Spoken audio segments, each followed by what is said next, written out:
One day, Joe and Carl wanted to play baseball after school, so they went to find the rest of their friends.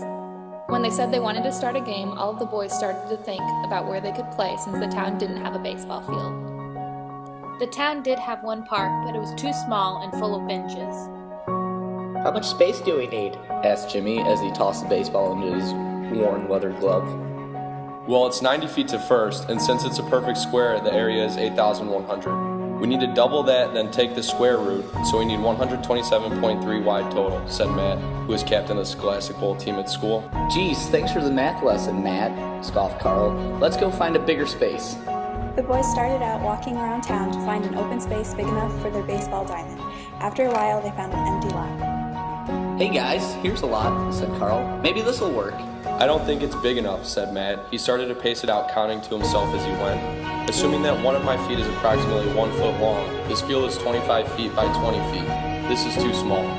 Wait, I think I know a place, said Joe. Follow me, guys. The boys followed a very excited Joe across town. When they turned the corner, Joe made a big show as he presented his field. His smile spread from ear to ear. Joe, there's a giant tree in the middle where the pitcher's mound should be, said Carl.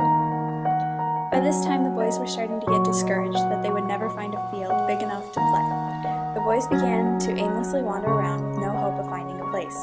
As they neared the edge of town, Carl was kicking a can with his head down. Full of frustration, Carl kicked the can with great force, and when he looked up, he noticed that the can went into an old abandoned lot.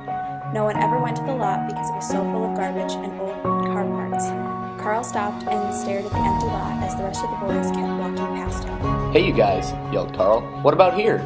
Dude, that's covered in trash. You can't even see the ground, said Matt. Yeah, that would take forever to clear. It would be winter by the time we finish, said Joe. No, I think we could do it.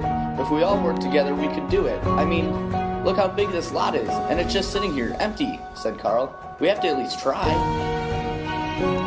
After a few moments of contemplation, the boys agreed to start clearing the lot.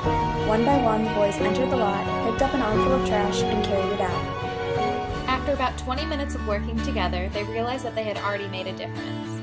Another group of boys walked past, and Joe called out to them. Hey guys, we're clearing this lot to make it into a baseball field. Do you want to help and start a league with us afterwards? The boys looked at each other, nodded, and joined in. Every day after school, more and more boys joined in to help, and by the 4th day, every boy in their class was outside helping. Some dads started coming with their pickup trucks to take everything to the landfill, and before they knew it, the whole community was joining in. What originally looked like an impossible task soon became possible. Within 10 days, the lot was clear and ready to play. The man who owned the paint shop offered to donate paint to mark the field, and the boys eagerly thanked him. All of the kids in town started to make teams in a league. By the end of the first summer, there were games every evening, and the town came together to enjoy the hard work put in by all.